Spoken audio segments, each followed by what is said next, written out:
For decades, internships have been framed as the bridge between college and work. But what happens when that bridge costs money, requires unpaid labor, or requires you to work for free? I'm Jen, a career coach and your go-to gal for all things career advice. And I'm Priya. We've got your back as you take on the wild ride of job hunting. Welcome to Job Search Stories.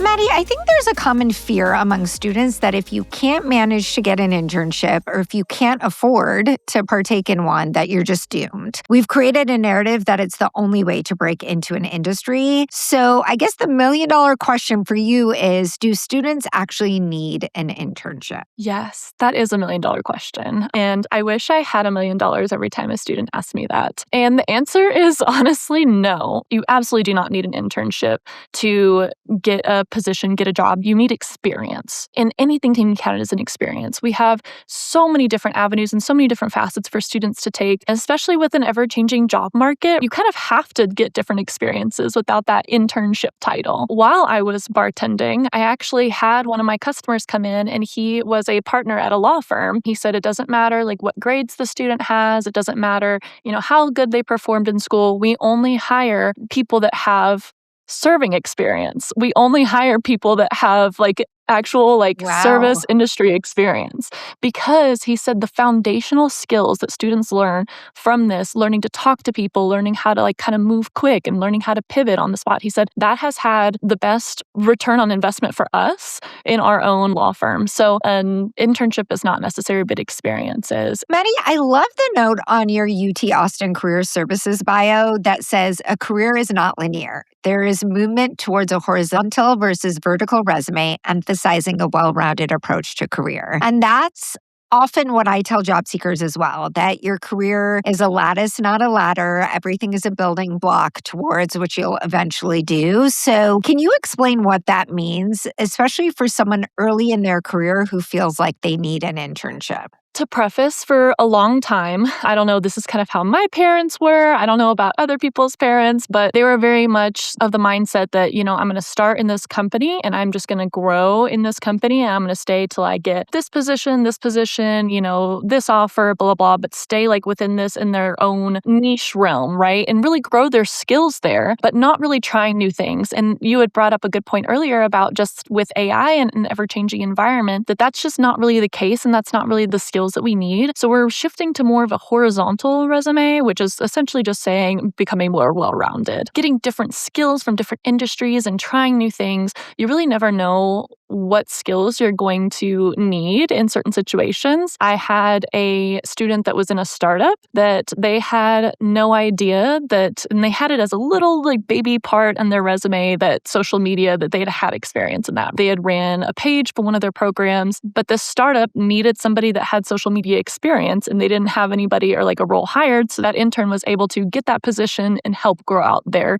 social media aspect, even though they were going for data analysis. So you never know when those little things, those little opportunities are going to be the make or break situation too, for what sets your resume apart. There's a really great TED Talk about this as well. We feel like we're just trapped. We feel like we're in our own realm. I've got my degree in this, I can only stay in this realm. And that's really not the case. My dream job is to be a traveling oyster shucker, okay?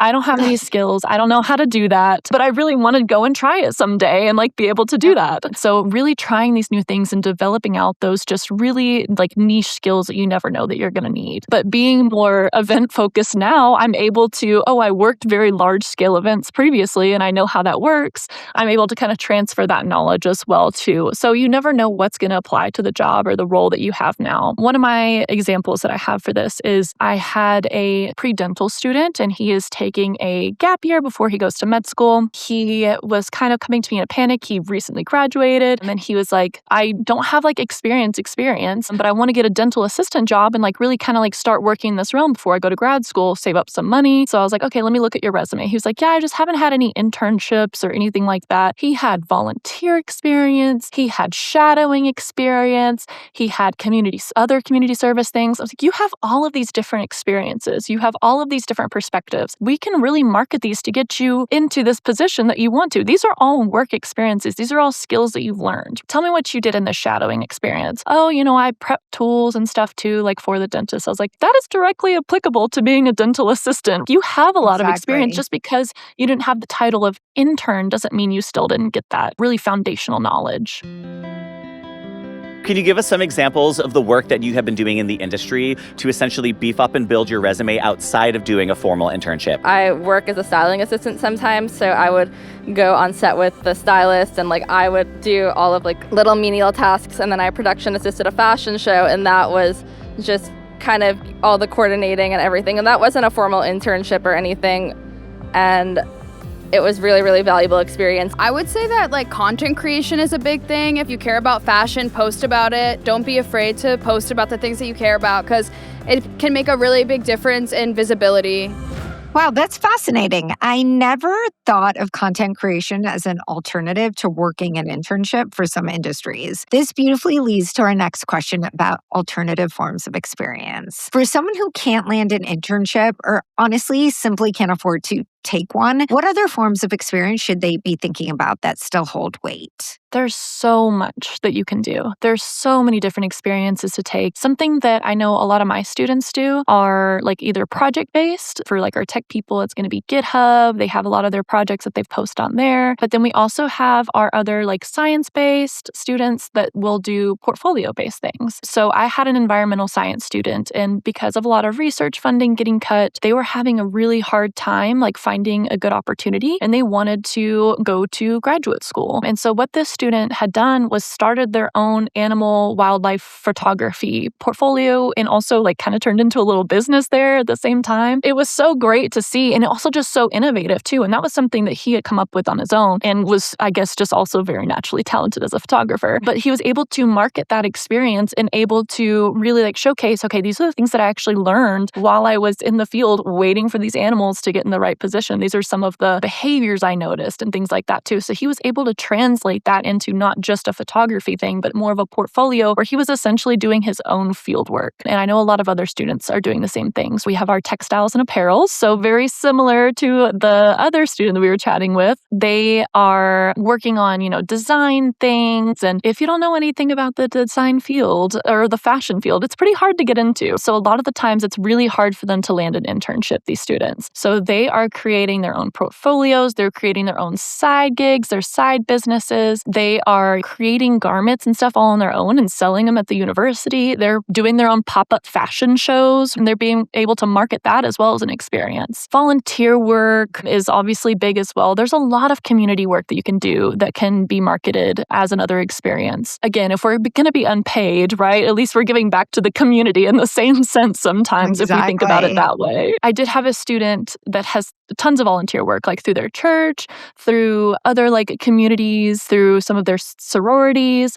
And she was like, I don't know how to market this. I was like, well, you put on an event for over 300 people and were responsible for booking every single individual that came and tabled, getting the catering in there. You had so many other additional responsibilities that you can market as a job. This is more than I've done for some of my events. There's just so many different things. Caretaking. Do you babysit? Do you babysit your siblings? Are you taking care of other people too? There's a lot of different ways that you can market those experiences. And I'm thinking about our students that can't sometimes take those internship opportunities or take those part-time opportunities because they need to stay at home and take care of siblings or take care of other family members. But that is an experience inherently in itself. So there's other ways to market that on your resume and as a good candidate. Speaking of that, Maddy, what's something students underestimate about these part-time jobs or campus jobs that actually do translate well professionally? I think this is something that you had brought up earlier, and that's just communication. I mean, that is such a big piece. I was talking to a recruiter for 3M a while ago. He's a UT alum. We asked him just what makes an intern stand out to you in that interview process or anything. And he said, honestly, just the ability to communicate, the ability to know how to talk to somebody that's higher up than you are, how to communicate with somebody that's, one of your peers, how to write an email was a big one as well. I am the worst about this. I hate having the formal email language. It really showcases how you're able to communicate in a professional manner and able to really highlight all of the different things, how you balance the different work too. So thinking about how do you balance this club that you're in, your other part-time part-time job, your schoolwork. How do you do that? One of NACE's career competencies is critical thinking and all of those nice little things that come with it. So like that's really a key piece of that, really figuring out how to manage your time well, because that's something that you're going to see in those internships or in those part-time jobs is you're going to have to either pivot on the spot or you're going to have to balance multiple projects at once. And especially if you're somebody like me that likes to say yes to a lot of different opportunities,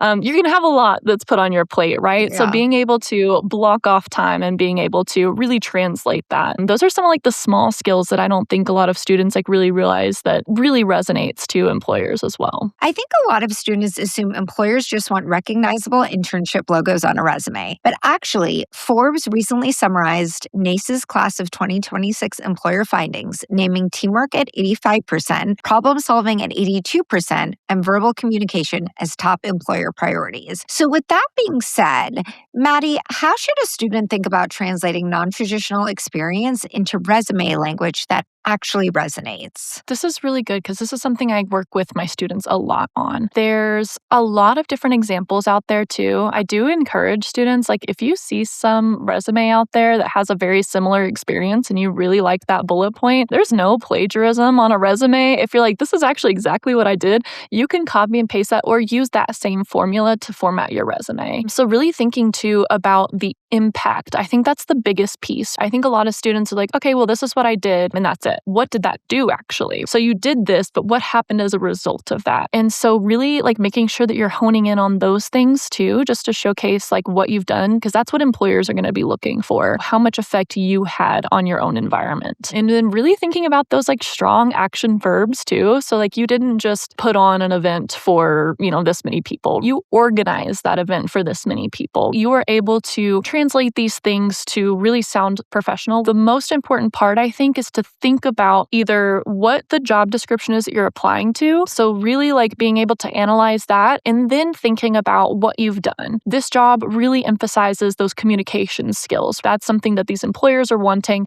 How have I done that in my babysitting job? How have I done that in my retail job? How have I communicated it all? So thinking about who you collaborated with, who are you talking to on the daily? Who are you able to talk to and how were you able to talk to them? Was it in a customer service sense? Were you able to help guide them or lead them in the right direction? Right now, we're getting some of those leadership language in there. Were they able to understand you better? Were they able to understand the rules better? Were they able to adhere to safety standards better? So thinking about all those different ways that you communicated and all the things that happened because of that. And just really making sure that you're matching those words as much as you possibly can to the job description and thinking about what's similar here that I've already actually done. I think we often advise job seekers to use AI to match your skills with the job posting, which is very effective, but then include their own personal impact, which is exactly what you're talking about. What was the impact on the team, the organization, the family that you helped engage in caretaking for? And I think you mentioned some of those really important things that these students should be thinking about when they translate this to their resume. As we wrap up today's episode, remember that internships can absolutely be valuable, but they're not the only way to build a meaningful career. If this conversation helped reframe what experience can look like, send it to a student, parent, or early career job seeker navigating school, internships, or that messy first chapter of work. And be sure to come back next week because we're continuing this conversation with a follow-up episode all about how to actually succeed within an internship, from making the most of the opportunity to building relationships and potentially turning it into something bigger. And don't forget to follow Job Search Stories for more real conversations about what job searching actually looks like. Thanks for joining us today, Maddy, and we'll see you all next episode. Do I need to respond?